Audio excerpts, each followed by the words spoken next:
The city of Chicago sparkled with late spring sunshine as Claire Matthews crossed Michigan Avenue, her tablet tucked beneath her arm and blueprints rolled under the other.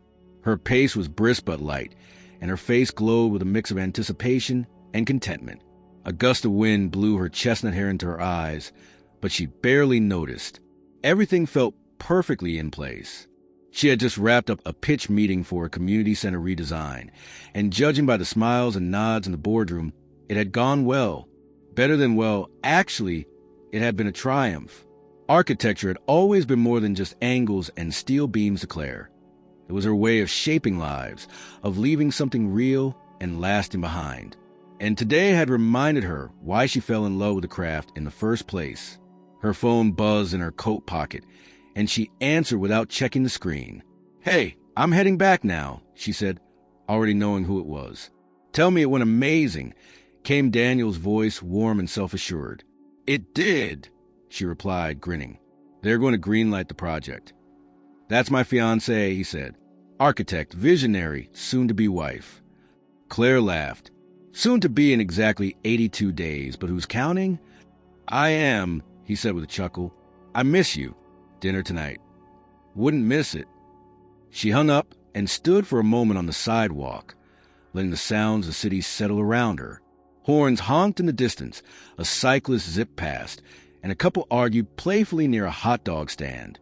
This was her life, full, vibrant, and brimming with promise. Back at her condo, she found her younger sister Emily sitting cross-legged on the floor surrounded by wedding magazines and a half-finished seating chart. The room smelled of coffee and vanilla candles, and the late afternoon sun cast golden streaks across the hardwood floors. Finally, Emily said, jumping up, "I've narrowed the floral arrangements down to 3 options, but we need to make a decision by tomorrow."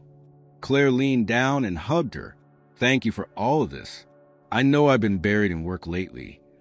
Emily waved her off. "Please, you're designing public spaces that might actually improve lives. I'm just making sure your napkin holders don't clash with your bouquet." Still, Claire could see the pride in Emily's eyes. They had always been close, especially after their father left when Emily was just a toddler. Claire had stepped in, not just as an older sister, but as something of a second mother. Now, it was Emily who was lifting her up, taking care of the details, so Claire could focus on building the life she'd always dreamed of. They sat together on the couch, flipping through photos and laughing at their mother's persistent text messages, filled with unsolicited suggestions and strong opinions. The clock ticked closer to evening, and Claire realized how grateful she felt, not just for Emily and her mother, but for Daniel, too. He had entered her life during a charity fundraiser 3 years ago, all tailored suits and sharp insights. But beneath his success was someone who genuinely listened, who encouraged her, who believed in her work. He had never tried to overshadow her ambitions. In fact, he'd stood beside her when others questioned her ability to balance a demanding career and a future family. That night, Daniel took her to a small Italian restaurant tucked away in River North. The host greeted them like old friends, leading them to a table in a quiet corner lit by soft candlelight. Claire ordered the same dish she always did, gnocchi with truffle cream, and Daniel listened as he always did, while she recounted her meeting in vivid detail. After dessert, as the city lights glittered beyond the window, he reached across the table and took her hand. "I booked our honeymoon," he said, eyes searching hers. Claire raised an eyebrow. Without consulting the architect in the room, he smiled. "I had help. Emily made me promise it wasn't too touristy." She laughed. "Where?" "Greece. A villa overlooking the sea. Just us. No phones, no emails." Claire could already see it. Whitewashed walls, endless blue water, the warm sun on their faces. "That sounds perfect." As they stepped out into the night, Daniel pulled her close. "I know we've both been busy lately, but I want you to know I'm all in. For the wedding, for the marriage, for everything after."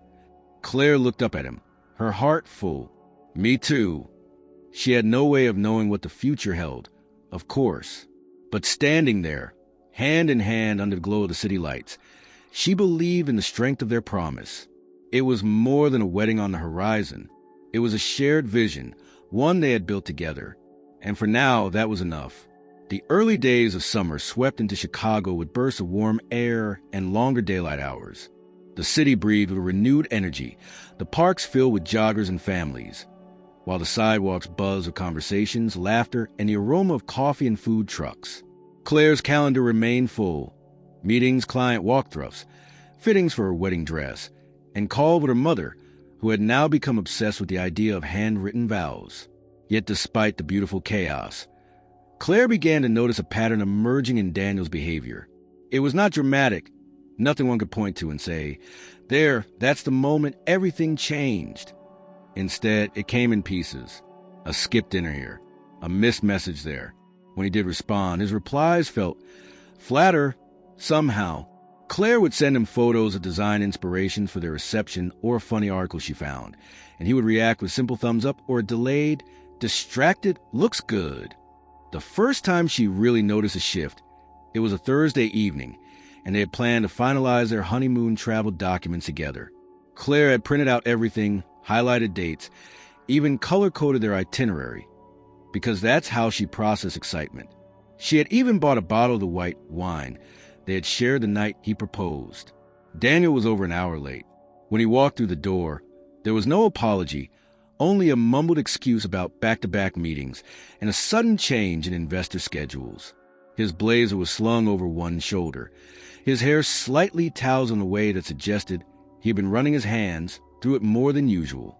Claire gestured to the papers laid out on the dining table. "I thought we could go through it tonight together." He gave her a smile that didn't reach his eyes. "Yeah, let me just take a quick call, and then I'm all yours." But the call lasted over 40 minutes. Claire sat on the couch, sipping her wine alone, flipping through a bridal magazine without really seeing the pages. When he finally joined her, the spark of the evening had dimmed. "You okay?" she asked. Daniel nodded. "Just tired. Work's been nuts. I might need to fly to San Francisco next week." Claire didn't press him. She never wanted to be the kind of partner who needed constant explanations.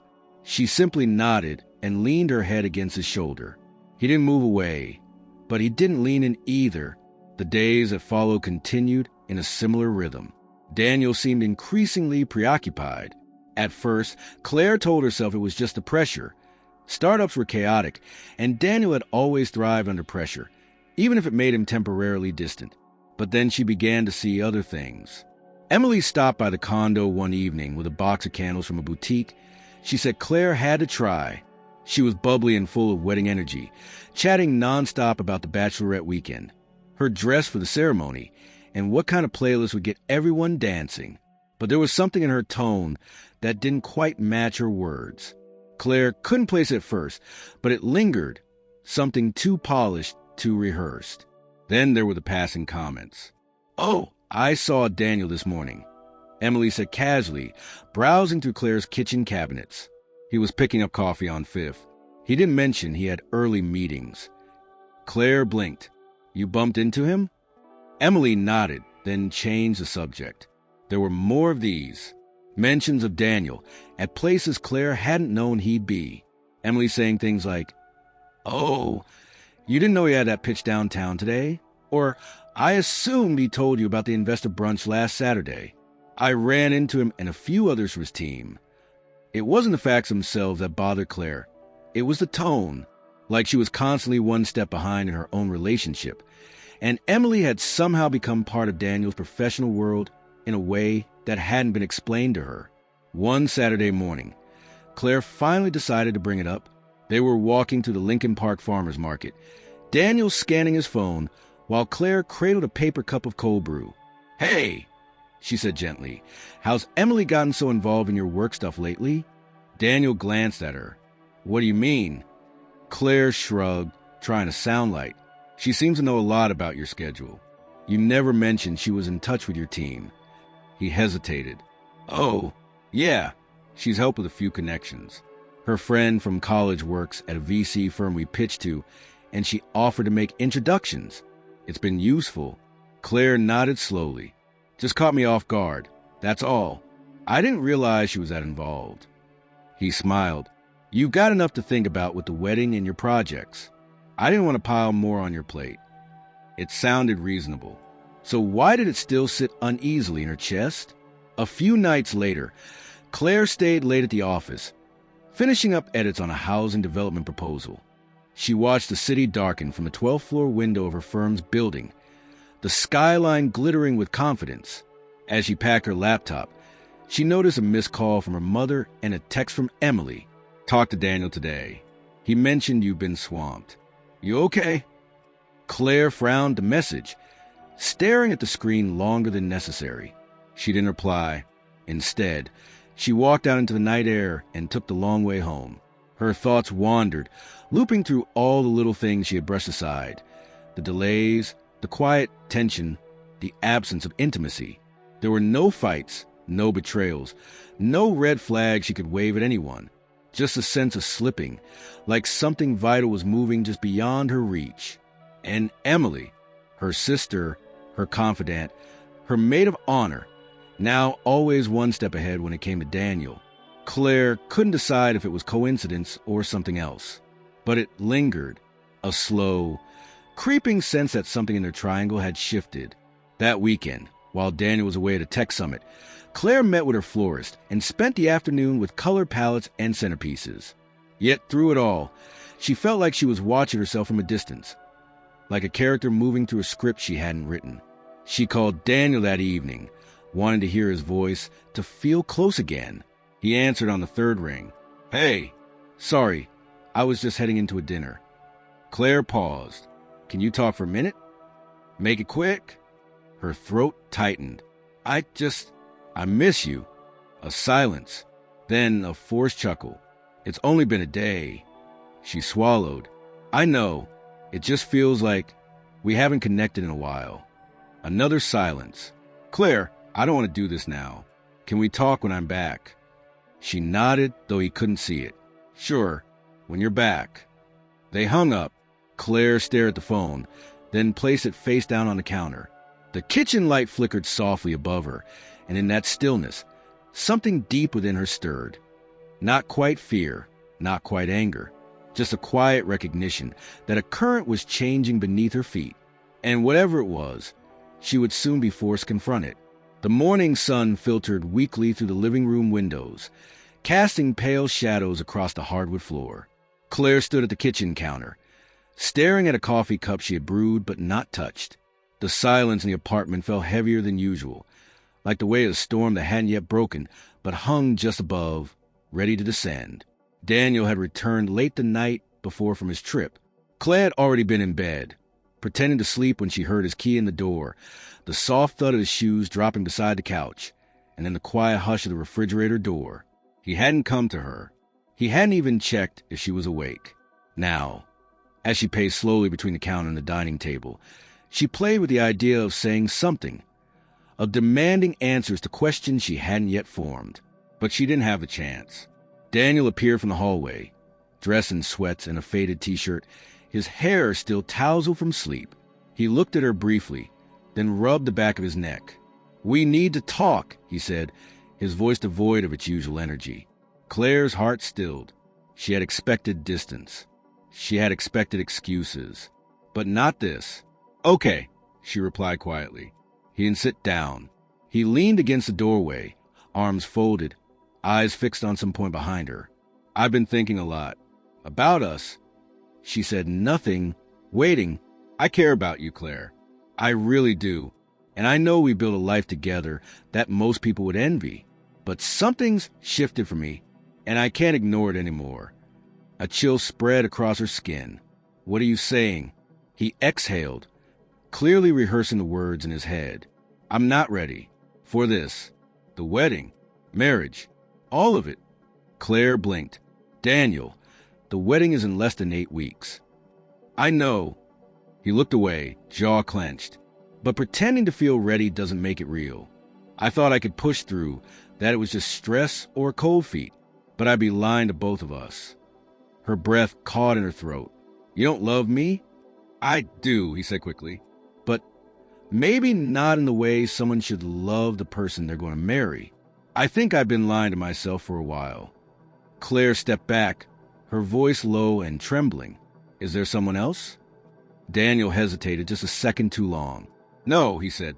"This isn't about anyone else. It's about me not being the man you need. Not now." She stared at him, the words crashing in waves around her. "You waited until now to say this?" "I didn't plan it like this," he said, voice tight. "I've been trying to figure it out. I didn't want to hurt you. You just did." A long silence stretched between them, filled only by the hum of the refrigerator and the distant sound of traffic from the street below. Claire's thoughts scattered in every direction. Flashes of their future home, the honeymoon villa, her dress hanging in the closet upstairs, the color swatches Emily had laid out only days before. All of it now suspended in the air like dust after demolition. Daniel took a step forward. "I'll take care of everything. I'll call the venues, the vendors. I'll tell your family if that's what you want." Claire shook her head slowly. "No, I'll do it." She didn't cry. Not yet. Her body moved as if underwater. Each breath shallow, each heartbeat loud and mechanical. She didn't ask him to stay or explain further. She simply turned and walked to the door, opened it, and stood aside. Daniel met her gaze for a brief, gut-wrenching second. Then he walked out. The hours that followed blurred. Claire called her mother first. The shock on the other end of the line gave way to grief and frustration, but Claire barely registered the words. She called the wedding planner, canceled appointments, messaged the dressmaker. Each task felt surreal, like she was dismantling someone else's life. Emily didn't answer her call. 3 days passed. Claire stayed in the apartment, wrapped in silence, only leaving to walk along the lake when the walls felt too tight. She didn't speak to Daniel again. She saw traces of him still, his coffee mug on the shelf, the scent of cologne in the hallway closet, but she didn't touch anything. On the 4th day, Emily showed up. She knocked once, then twice. Claire opened the door slowly. Emily stood there with a neutral expression, holding a paper bag with takeout from their favorite Thai place. "I figured you hadn't eaten," she said. Claire stepped aside without a word, letting her in. They sat on the couch in silence, the smell of lemongrass and curry filling the air, but neither of them reaching for food. Emily finally spoke. "I'm sorry." Claire stared at the window. "For what?" Emily's eyes flicked down. "For not being here sooner. I didn't know what to say." Claire looked at her now, really looked at her. Her sister, who had always been a part of her world, who had stood beside her through heartbreaks and triumphs. And yet, now there was a shadow between them, something unspoken but heavy. "Did you know?" Claire asked, voice flat. Emily froze. "Know what?" "That Daniel was going to end it." A pause. "No," Emily said too quickly. "I mean, I knew things seemed tense lately, but I didn't know he was going to." "Claire, I swear." Claire's eyes narrowed slightly, but she nodded. She didn't have the energy to press. "I'm so angry," she whispered. "And not just at him, at myself, for not seeing it, for pretending everything was okay when it wasn't." Emily reached out and touched her hand. "You couldn't have known." Claire didn't move. "I don't want to talk about it anymore." Emily withdrew her hand and leaned back. The silence returned, thick and awkward. Eventually, she stood. "Call me if you need anything." Claire didn't respond. When the door closed behind her, Claire sat still for a long time. The tears came later, not in a flood, but in quiet, private waves. Alone in the apartment that was meant to be their first home as a married couple, she finally allowed herself to fall apart. And somewhere deep beneath the pain, the disbelief, and the rawness of rejection, something else flickered, something small and stubborn. It wasn't hope, not yet, but it was the beginning of resolve. Autumn arrived in New York without warning. One morning, Claire stepped outside her new apartment in the East Village and found the air crisp, the trees along the sidewalk dusted in amber and rust.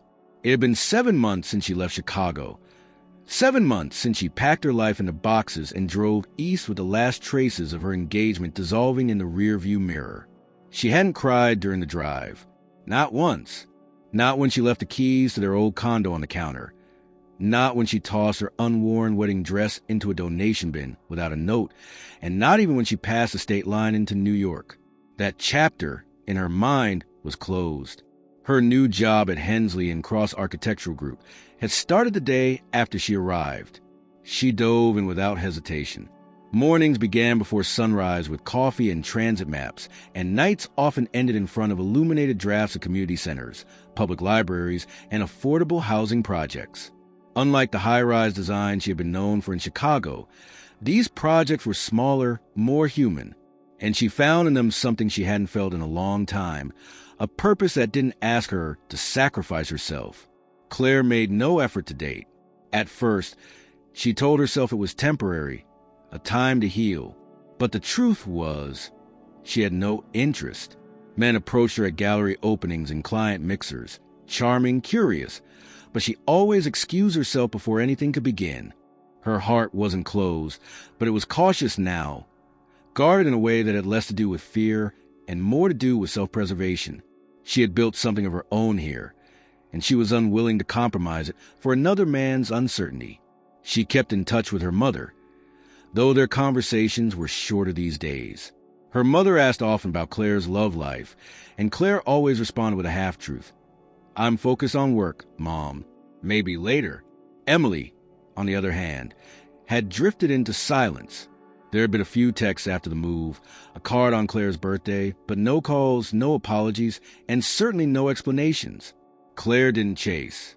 Whatever remained between them was too fractured to fix with words, and she had no interest in gluing together pieces that no longer fit.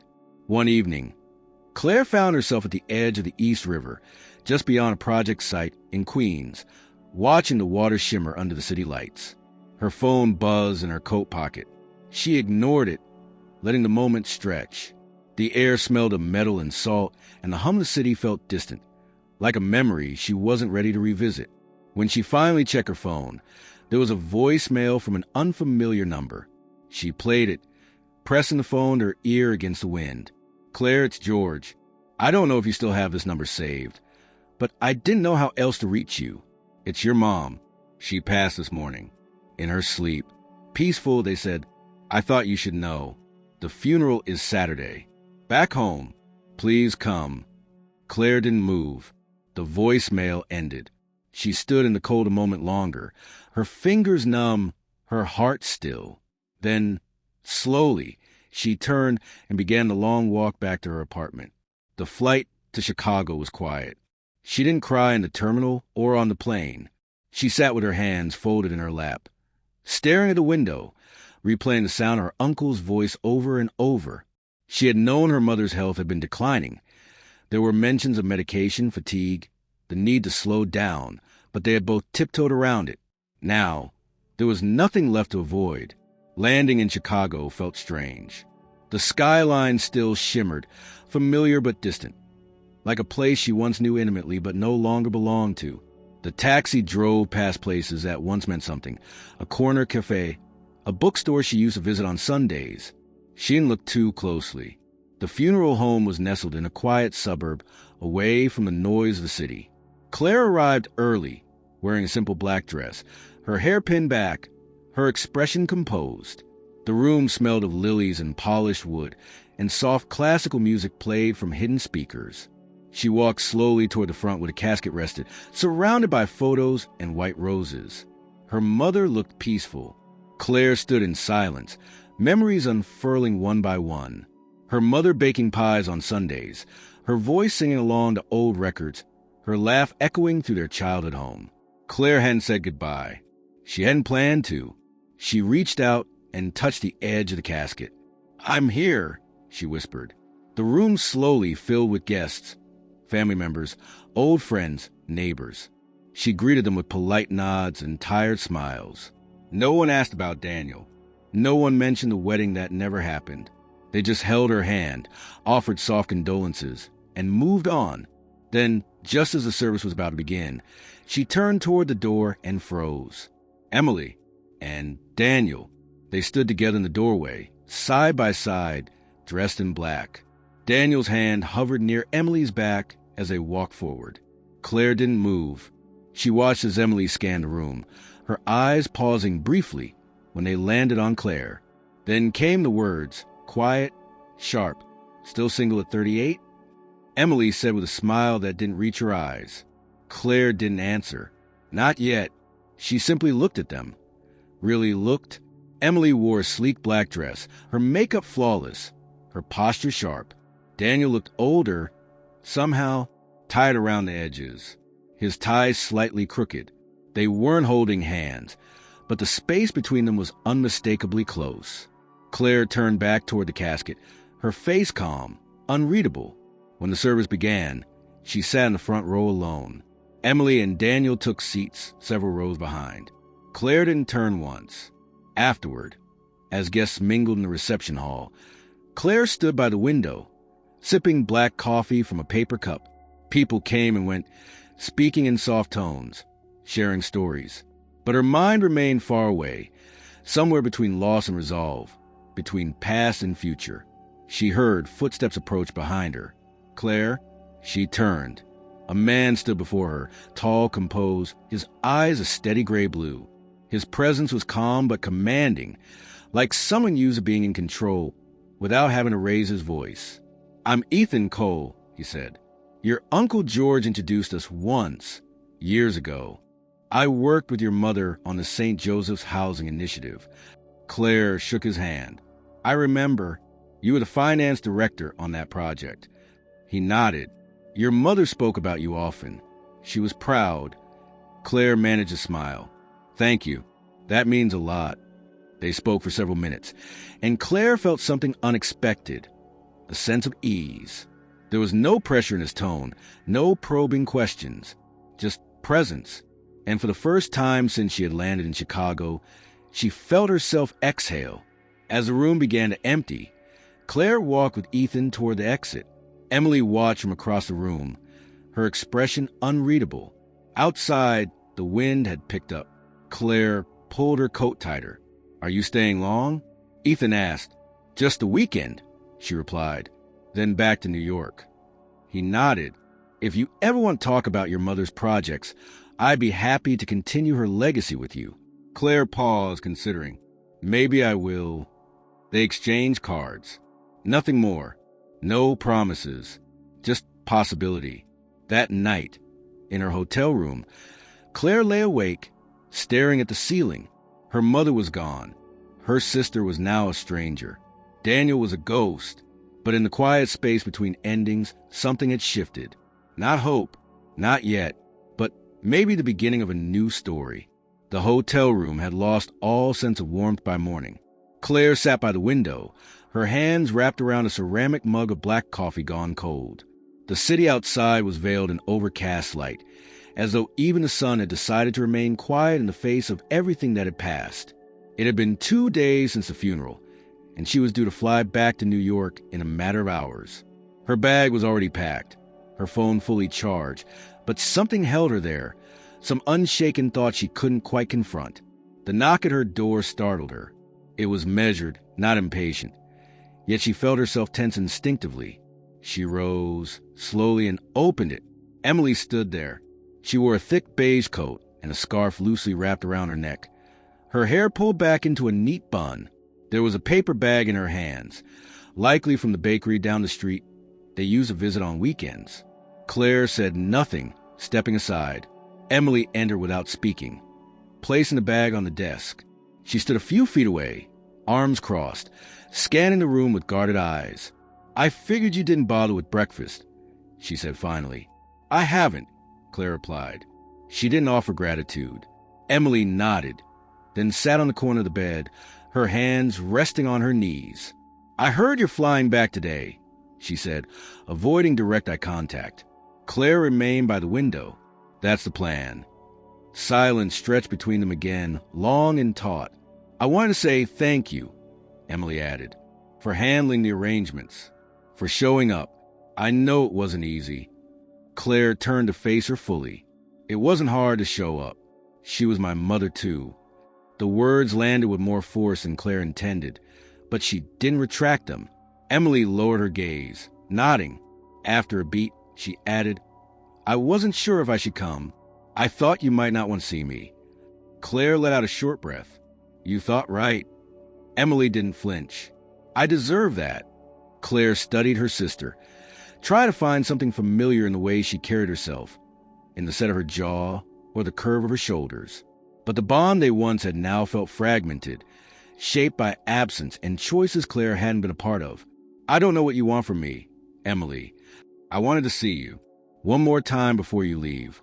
She hesitated. "And I wanted to ask something." Claire didn't respond, so Emily continued. "Daniel and I are hosting a dinner next month. A charity event tied to one of the programs Mom supported. It's at the Grant House. I know it's a lot to ask, but I think she would have wanted you to be there." Claire stared at her, expression unreadable. "You want me to come to a dinner at your house? With Daniel?" Emily looked down.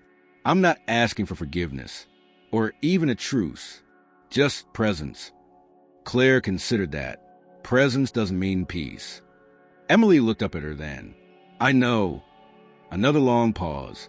Claire returned to the window, her voice calmer now. "I'll think about it." Emily stood, smoothing her coat. "That's all I can ask." She moved to the door, but paused before opening it. "I'm not proud of how things happened, Claire, but I also won't lie and pretend I regret where I ended up." Claire nodded slowly. "I didn't expect you to." The door shut softly behind her. Back in New York, Claire slipped into her old rhythm. The city welcomed her indifference, its pace indifferent of personal pain. Yet her work began to shift subtly. She lingered longer over proposals, paid sharper attention to community feedback during design meetings. She started meeting with a small group of architects focused on urban renewal, often staying late to brainstorm ways to preserve history while advancing progress. It grounded her in ways she hadn't anticipated. One evening, just as the office lights were dimming, she received a message from Ethan. "I'm in New York next week, working with a nonprofit in Harlem. Want to meet for coffee?" Claire read the message twice before replying. "Sure, name the time." They met on a rainy Wednesday afternoon at a quiet cafe tucked between a hardware store and a laundromat in Midtown. Ethan arrived on time, dressed in a charcoal coat and scarf, shaking droplets from his umbrella as he entered. Claire was already seated, a book resting on the table beside her latte. She stood to greet him. "You look well," he said as he settled across from her. "I'm trying," she replied with a half-smile. They spoke for almost an hour, the conversation meandering from architecture to community outreach to memories of her mother's unyielding work ethic. Ethan shared insights about his own projects, his voice calm but passionate. Claire listened closely, more drawn to the quiet conviction in his words than the content itself. Toward the end of their meeting, Ethan leaned slightly forward.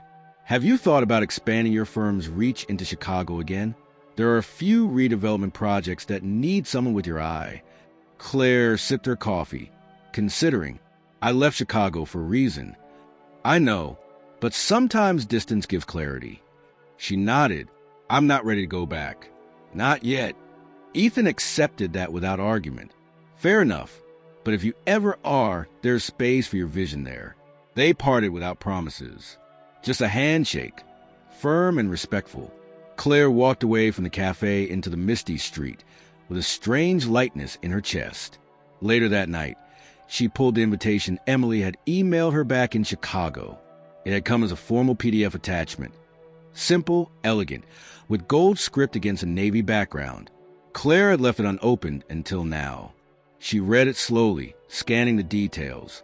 A charity dinner in her mother's name. A guest list filled with benefactors and business leaders. And Daniel, listed as the evening's host. She closed the email, then stared at the screen. Something inside her stirred. Not bitterness, not vengeance. Something quieter, more resolved. Maybe she would attend. Not for Emily, not for Daniel, but to reclaim her place. Her history, on her terms. The Grant House shimmered under an October sky streaked with violet and gold. The historic estate, nestled in a wealthy suburb just outside Chicago, was all sharp columns, antique lanterns, and manicured hedges trimmed with mathematical precision. It had once hosted foreign dignitaries and old-money weddings, and tonight it welcomed a different kind of guest. Tech entrepreneurs, philanthropists, board members, and the socially ambitious. The invitation had framed it as a tribute to Julia Matthews' charitable legacy, a dinner in her honor. but the polished tone hinted at something more performative. Claire arrived 15 minutes after the designated start time, deliberately late enough to avoid small talk at the door, yet early enough to absorb the evening on her own terms. Her car door was opened by a valet in a navy blazer, and she stepped out in a floor-length navy dress with structured shoulders, minimal jewelry, and hair pulled back into a low twist. She didn't wear the outfit for attention. It was armor, and it worked. As she entered the house, the hum of conversation washed over her. The grand chandeliers sparkled above polished wood floors, and champagne flutes clinked beneath bursts of laughter. She scanned the room, her expression composed, polite. A few familiar faces from her mother's foundation approached with warm greetings, offering sincere condolences and veiled curiosity about her return. Claire responded with grace, her posture firm but not rigid. She declined the first glass of wine offered to her by a waiter, accepting only sparkling water instead. Her mind was alert. She had prepared herself for many things, backhanded compliments, glances heavy with speculation, even the possibility of being ignored altogether. What she hadn't expected was how little any of it affected her. It was only when the clamor shifted, head subtly turning, whispers flickering like a breeze across the room, that she glanced toward the entrance again. Emily stood near the hallway arch, dressed in an emerald gown that sparkled under the light. She was smiling, waving lightly to a group of guests, her posture relaxed. At her side was Daniel. He wore a black tuxedo, tailored and spotless, with the air of a man perfectly at ease among power and attention. They looked seamless together, as though they belonged to a curated magazine cover. But Claire saw the spaces between them, the stiffness in Daniel's jaw, the over-practiced warmth in Emily's smile. They hadn't noticed her yet. Claire turned slightly, her profile to them, continuing her conversation with a woman from the Arts Preservation Council. She didn't need to confront them. Not yet. She didn't need to say anything at all. But then a familiar voice just behind her spoke. "Have you met my husband?" Claire turned. Ethan stood a step away, holding two glasses, one of wine, one of water. He looked relaxed but elegant in a dark suit, his presence commanding but calm. She took the water from him with a grateful nod. They hadn't planned this moment. In fact, she hadn't even told him she was attending. "Thank you," she said softly. "I figured you might need backup," he replied with a quiet smile. She gave the smallest shake of her head, part disbelief, part admiration. "You came all this way?" "I had a meeting in Milwaukee. The timing worked out." Claire looked around them, noticing the shift in attention. Eyes had begun to turn, conversations growing fragmented as curiosity spread like ripples. Emily had spotted her now, and Claire watched as her sister's expression faltered for a half-second, eyes narrowing, smile faltering, before she resumed her polished composure and began approaching. Daniel followed, his gaze fixed ahead, unreadable. Claire turned toward them fully as they neared, Ethan by her side, his stance relaxed but attentive. Emily arrived first, eyes flicking between them. "Claire," she said a little too brightly, "you made it." "I did," Claire replied, her voice even. "It's a lovely event." Daniel stepped forward, nodding. "Thanks for coming." Claire didn't offer a smile. "Of course. It's for Mom." Emily glanced briefly at Ethan, her brow twitching. "And who's your guest?" Before Claire could respond, Ethan extended his hand with quiet assurance. "Ethan Cole. I believe we've met before. Emily and Daniel. We crossed paths at the Merrill Forum last spring." Daniel shook his hand without comment, a flicker of discomfort passing through his expression. Emily, for her part, masked hers better, but the tightness in her tone betrayed her. "Ethan, yes, I remember." Claire tilted her head, watching her sister. "We've been working together on a few architectural initiatives in New York. Ethan's firm handles the financial structuring." Daniel raised an eyebrow. "Small world." Claire replied smoothly, "It tends to be." Emily glanced at the crowd, then back at Claire.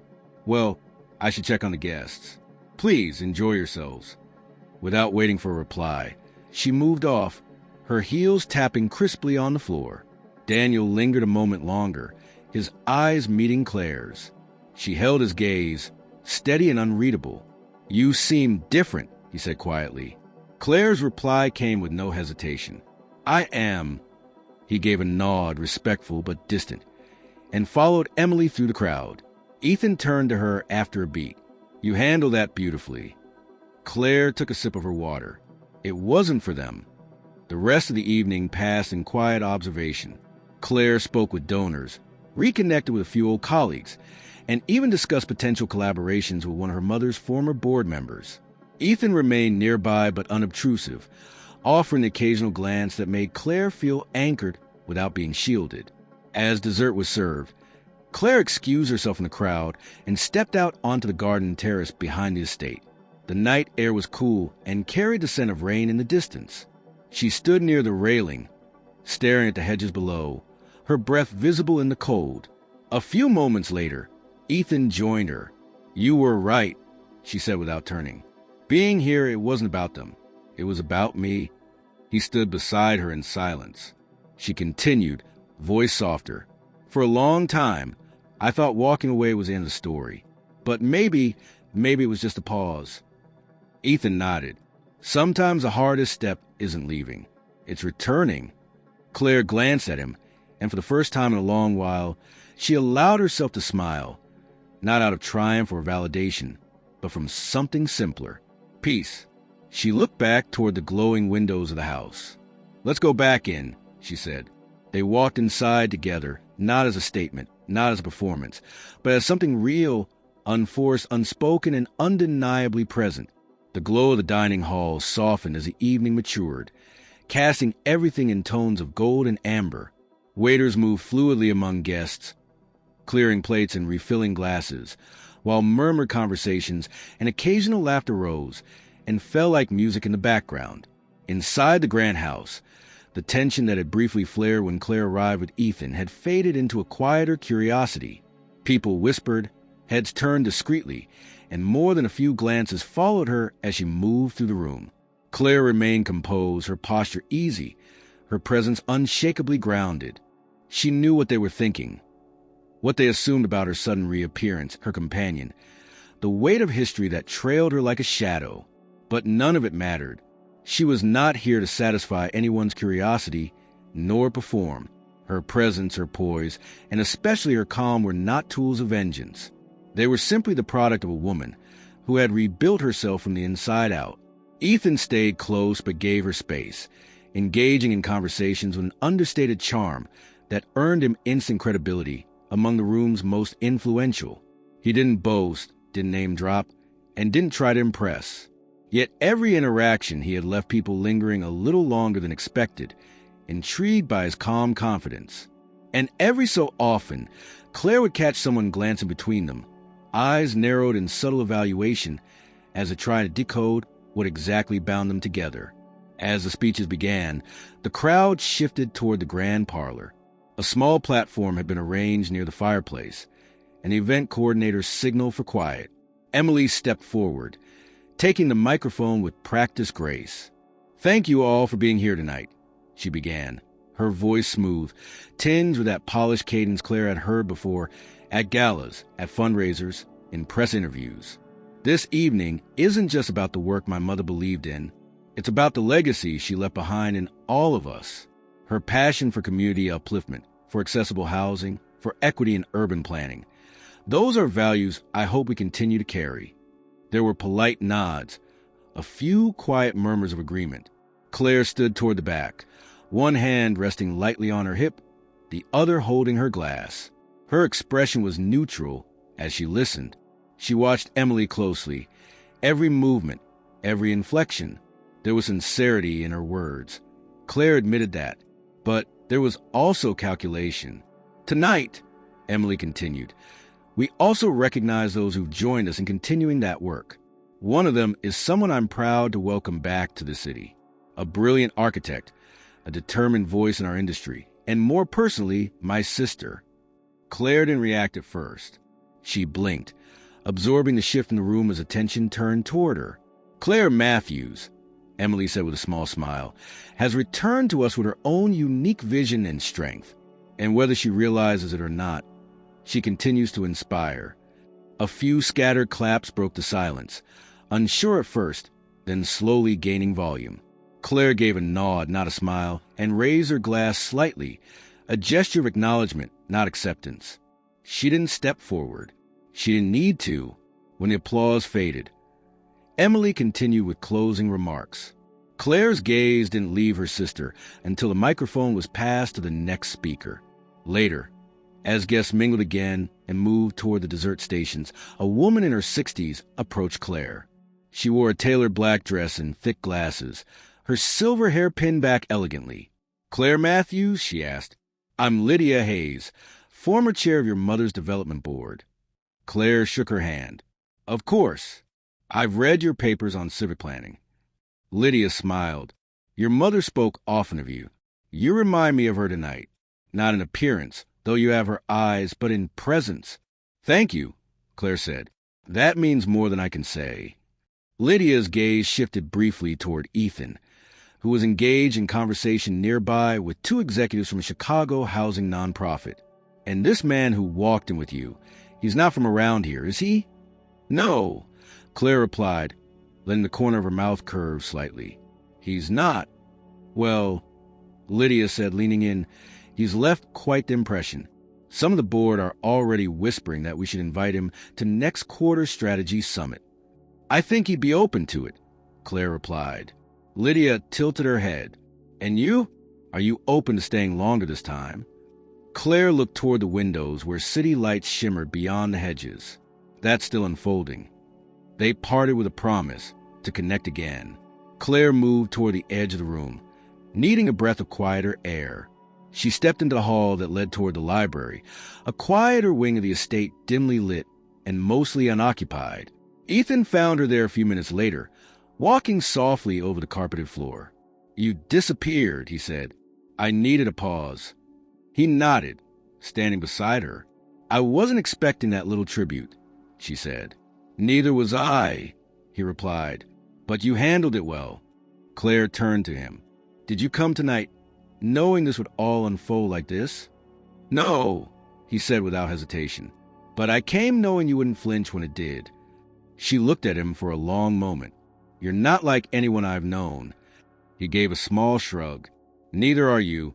Outside, a light drizzle began to tap against the window panes. The sound was gentle, rhythmic. Claire watched the streaks trail down the glass. "This place used to feel like everything," she murmured. "Now it just feels small." Ethan said nothing. His silence wasn't empty. It was the kind that gave her room to breathe. She looked back toward the dining room, where the buzz of conversation had picked up again. Daniel was visible through the arched doorway, laughing at something a guest had said, but the sound didn't reach her. Claire studied him for a second longer, then turned away completely. "I'm ready to leave," she said. Ethan offered his arm. "Let's go." They exited without announcement. No lingering glances back, no need for farewells. As they stepped into the cool night air, Claire drew a deep breath. The rain had stopped, leaving the pavement slick and reflective under the lights. Ethan opened the car door for her, and she slid in, the dress rustling softly against the leather seat. As he circled around to the driver's side, Claire glanced once more at the mansion behind them. There was no weight in her chest, no ache, only clarity. When Ethan settled beside her and started the engine, she looked at him with a smile, not triumphant, not bitter, just calm, quietly assured, unmistakably confident.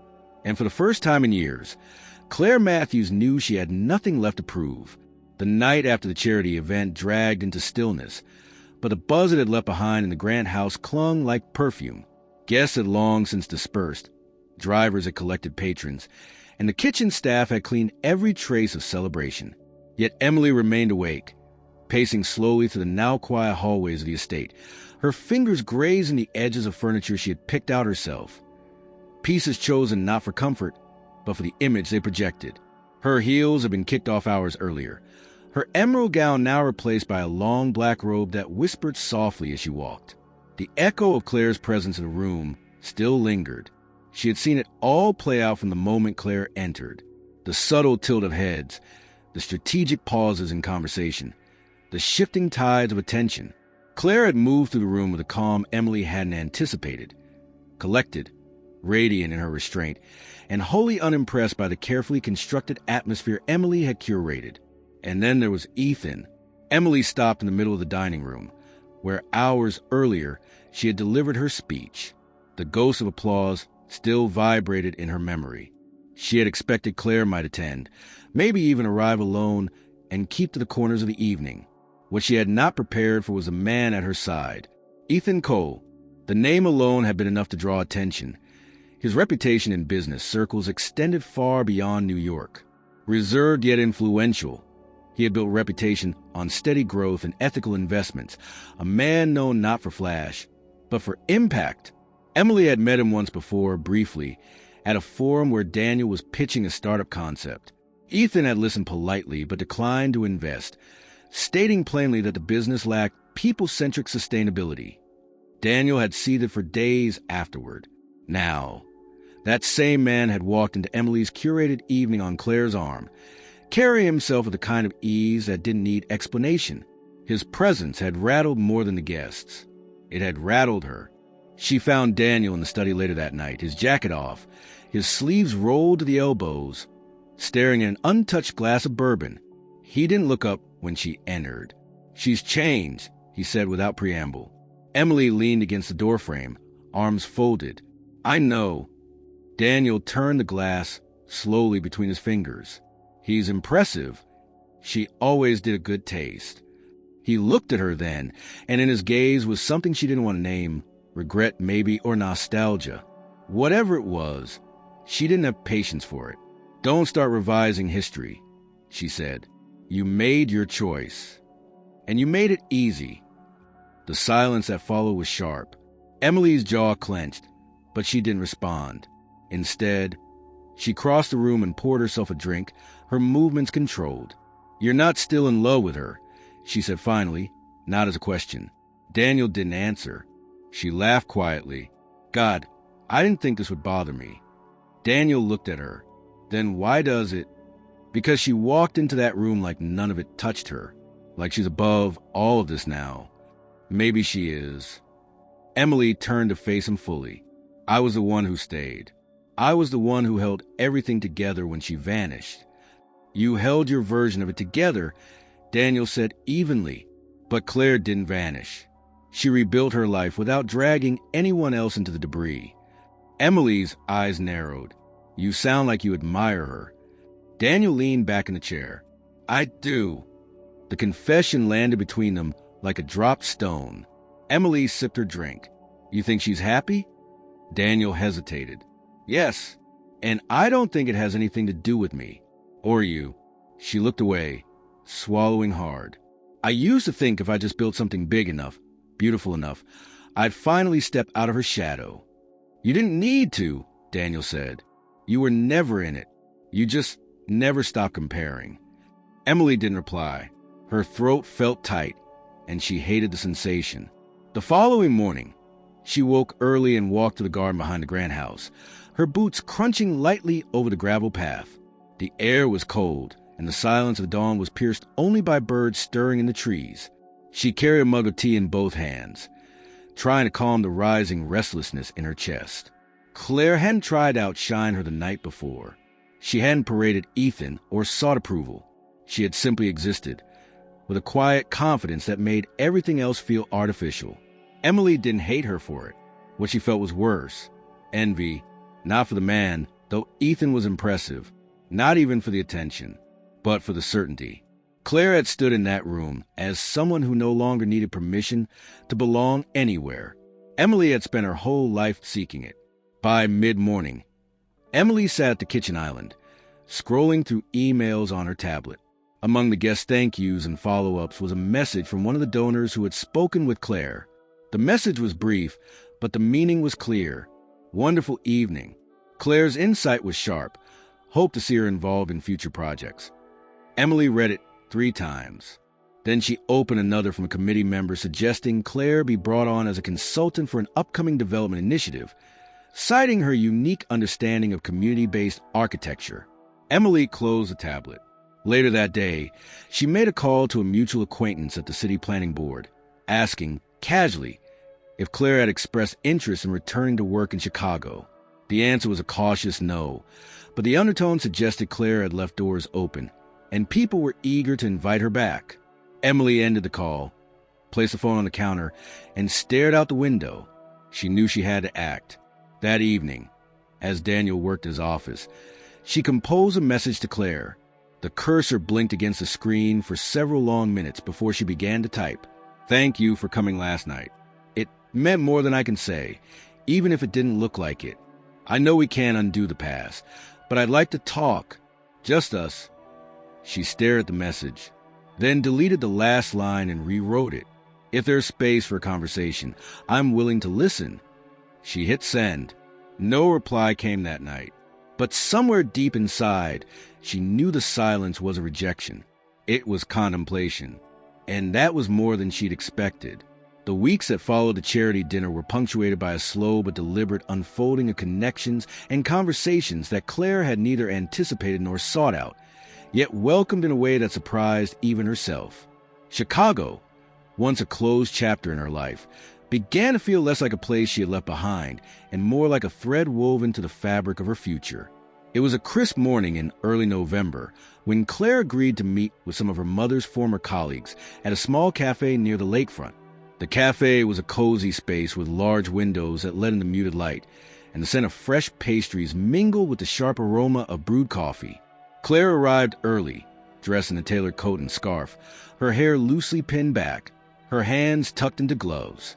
Her guests arrived in pairs, colleagues from the foundation and city officials who had once partnered with her mother on various urban renewal projects. The conversation began cautiously, touching on the state of affordable housing in the city and the challenges local governments faced in balancing development with preservation. One of the men, a soft-spoken planner named George, was quick to shift the focus to Claire. "We've all been waiting to see what direction you might take," he said, his eyes bright with genuine curiosity. "You have the benefit of both legacy and new perspective. That's rare." Claire smiled, though a flicker of apprehension crossed her mind. "I'm still finding my way." The meeting stretched on for nearly 2 hours, and by the end, there was a palpable sense of momentum. Plans were sketched on napkins, emails exchanged, and tentative collaborations proposed. It was a far cry from the isolation she had embraced after leaving Chicago. For the first time in years, she felt part of something larger. Later that afternoon, as she walked back toward her apartment, her phone buzzed with a message from Ethan. "Dinner tonight? I want to hear more about the meeting."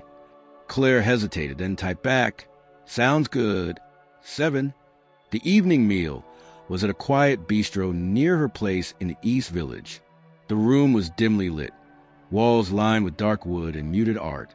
Ethan arrived right on time, his usual calm smile greeting her at the door. They settled into a corner table, menus soon forgotten as their conversation deepened. Ethan asked about her vision for Chicago, how she saw architecture evolving to serve communities better. Claire spoke with a passion that had once drawn Daniel to her, the fervor for spaces that nurtured, that invited connection rather than isolation. "I've always believed architecture should tell a story," she said. "Not just of aesthetics, but of the people who inhabit those spaces." Ethan nodded. "Your mother believed that too." Claire took a slow breath. "I want to build on her work, but with my own voice. Not as an echo, but as a conversation." He reached across the table, briefly touching her hand. "That's the kind of legacy worth pursuing." Their dinner stretched late into the night, the buzz of the city outside a soft hum beneath their words. For Claire, this moment was less about the man beside her and more about the confidence settling in her chest, the certainty that she was moving forward, not back. In the days that followed, Claire found herself reflecting often on the intersections of her past and future. One afternoon, she sat alone in her apartment, scrolling through old photos and emails saved from her Chicago years.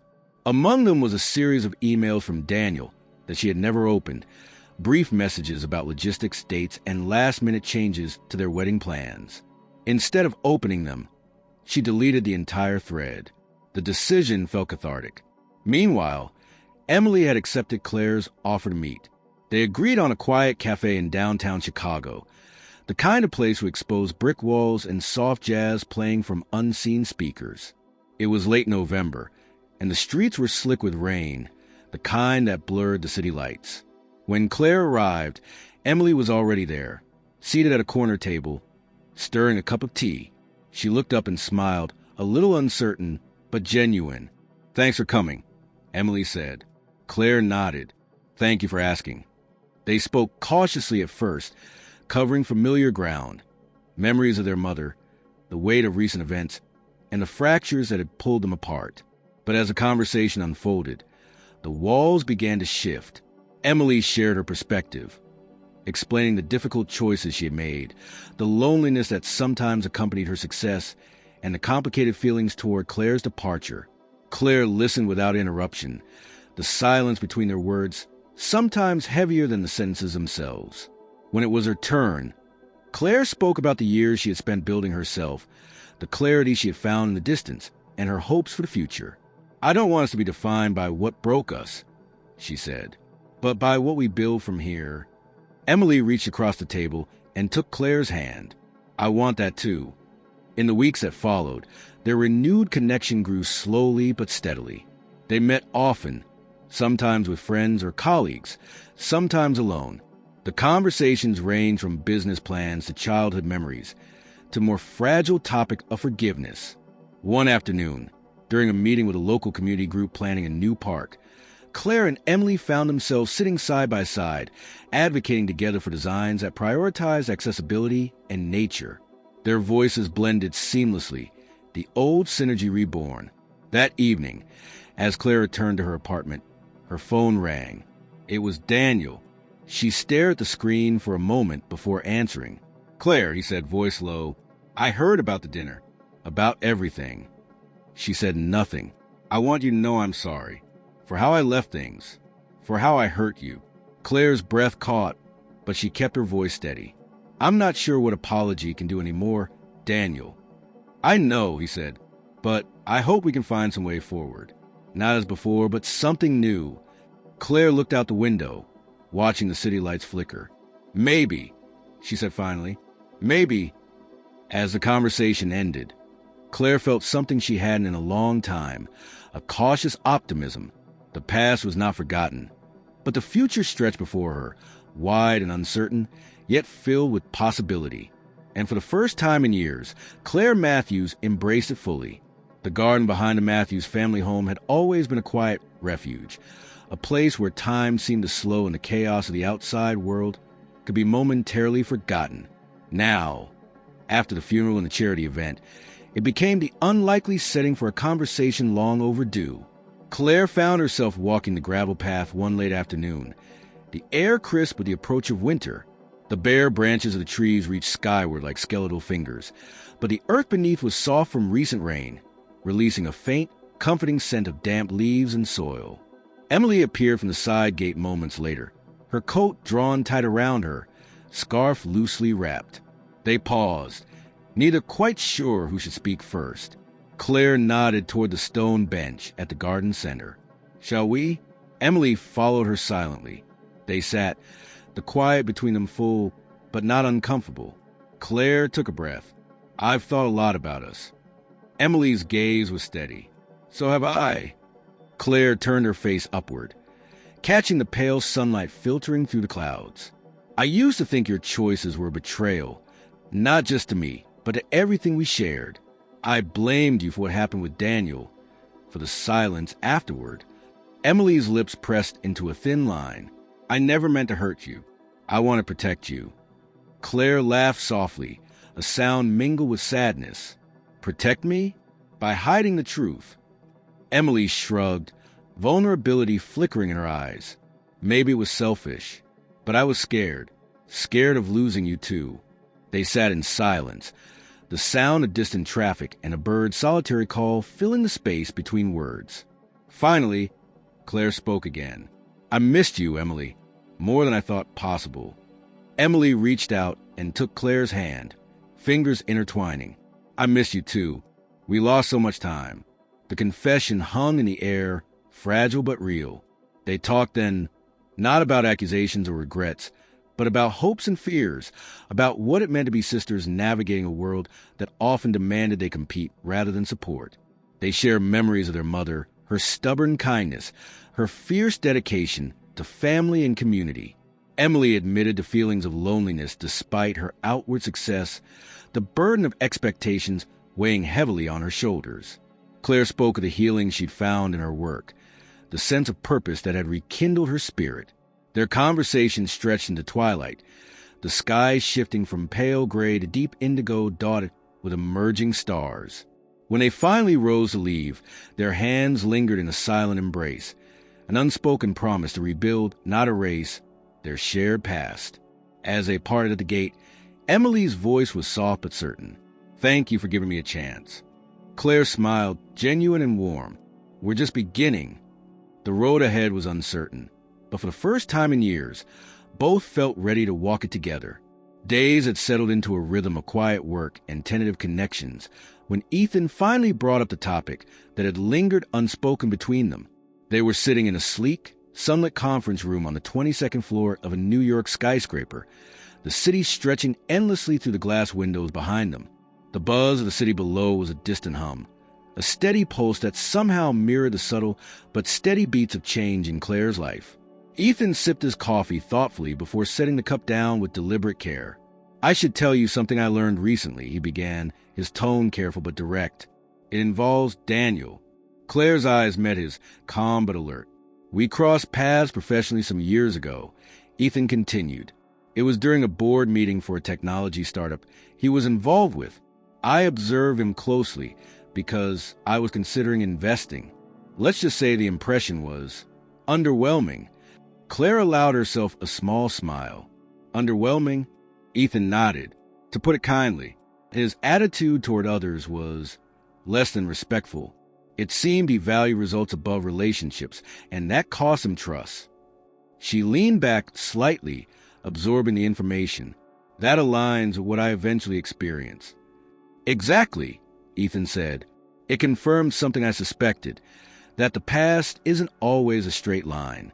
Sometimes the roads we take are less about loss and more about redirection." Claire considered his words, the realization settling like a balm over old wounds. It's strange, isn't it? How people from different chapters in our lives can illuminate what we couldn't see ourselves. Ethan smiled, a warmth that wasn't reserved but genuine. "That's one of the reasons I wanted to be part of your journey, because you see beyond the surface. You understand the human element that many overlook." Their conversation drifted then into plans for future collaborations, blending professional ambitions with personal aspirations. Claire shared her vision for community-focused architectural projects that prioritize inclusivity and sustainability. Ethan offered insights into financing models and strategic partnerships. But beneath the surface of plans and projects, something deeper was taking root. The quiet understanding that past pain need not define their present or their future. Later, as they walked out onto a terrace overlooking the city, the sun dipped low, painting the skyline in shades of orange and pink. Claire looked out, breathing in the vastness before her. "Do you ever regret the path you took?" she asked softly. Ethan's gaze met hers. "Regret? No. Reflection, yes. Every step, even the difficult ones, shaped who I am." She nodded. "I'm beginning to feel the same." The city lights blinked alive as darkness fell, stars replaced by electric glow. In that moment, Claire felt a profound sense of peace. Not because all wounds were healed, but because she found a companion willing to walk beside her through the unknown. Their journey was far from over. But for the first time in a long time, Claire was ready to embrace what came next. Quietly, courageously, and with an open heart. The early morning light crept softly through the narrow gap between the curtains, casting a gentle glow over the cemetery's quiet expanse. Claire stood before her mother's grave, the stone polished smooth and cool beneath her fingertips. The chill in the air bit through her coat, but she didn't move. The stillness wrapped around her like a protective cloak. Ethan stood beside her, a respectful presence without intrusion. They had come together, not as a declaration, but as companions on a journey neither had expected to take. Claire's thoughts drifted to the years that had passed since her mother's illness became apparent, a slow decline marked by strength masked beneath fatigue. The absence of her mother's voice, her warmth, and the comfort of her steady support had left a cavernous space inside Claire's life. Yet now, Standing here, she felt something new beginning to fill that void. Her gaze settled on the inscription etched into the marble. A life dedicated to others, a heart that never wavered.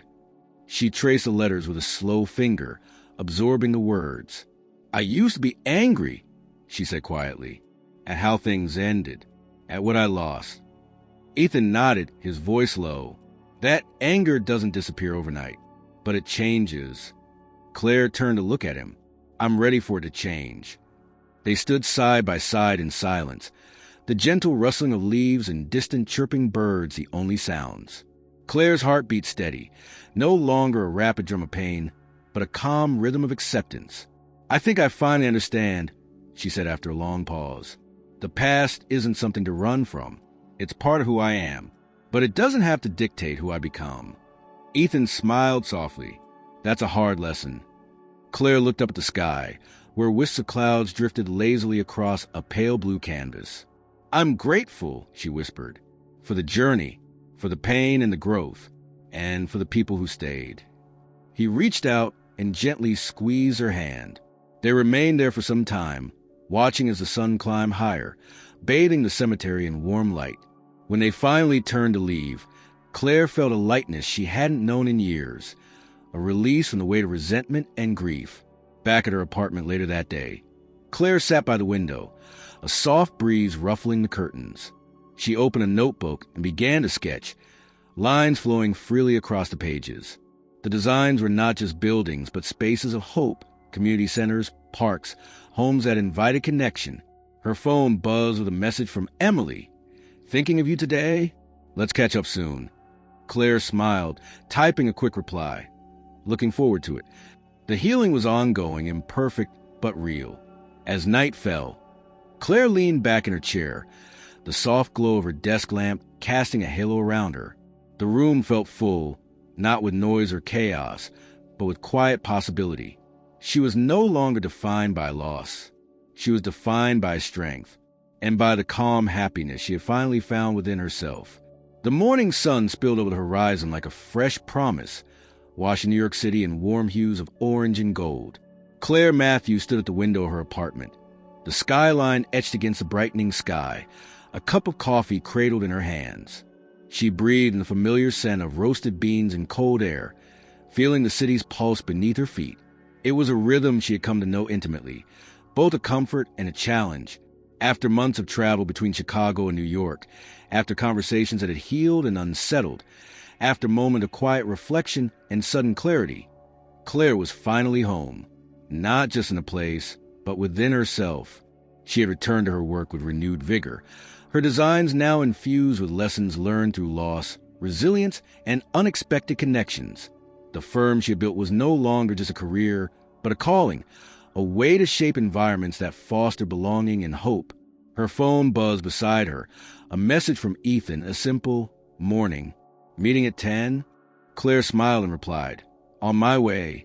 They met at the studio, a light-filled space filled with models, sketches, and plans for a new community center in Brooklyn. The project was ambitious, designed to bring together diverse neighborhoods through open spaces, art installations, and accessible design. Ethan greeted her with that calm, reassuring smile. "Ready?" "As ever," Claire said, glancing at the blueprint spread before them. Their collaboration had become seamless, each complementing the other's strengths.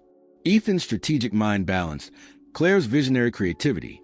Together, they navigated challenges, from zoning regulations to community engagement, always keeping the project's heart in focus. After the meeting, as the sun dipped low, they stepped out onto the terrace overlooking the city. The skyline shimmered with lights, the hum of traffic and distant music a steady backdrop. Claire turned to Ethan. "I've been thinking about the future." He nodded. "And I'm ready to build something new, not just buildings, but life. Relationships. Balance." Ethan's gaze softened.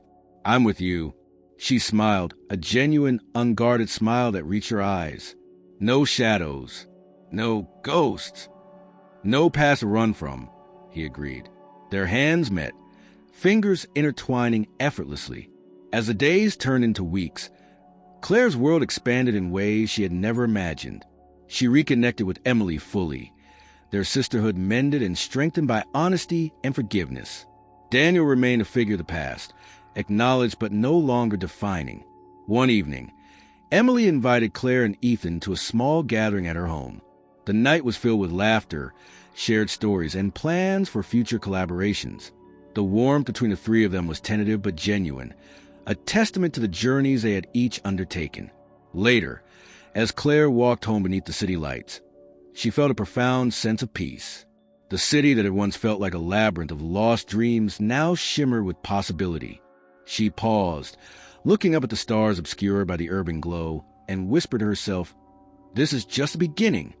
Claire Matthews had not only survived her past, she had transformed it. She had reclaimed her story and was now writing the chapters ahead with courage, grace, and an open heart. The promise of the future was no longer a distant dream. It was here, it was now, and it was hers.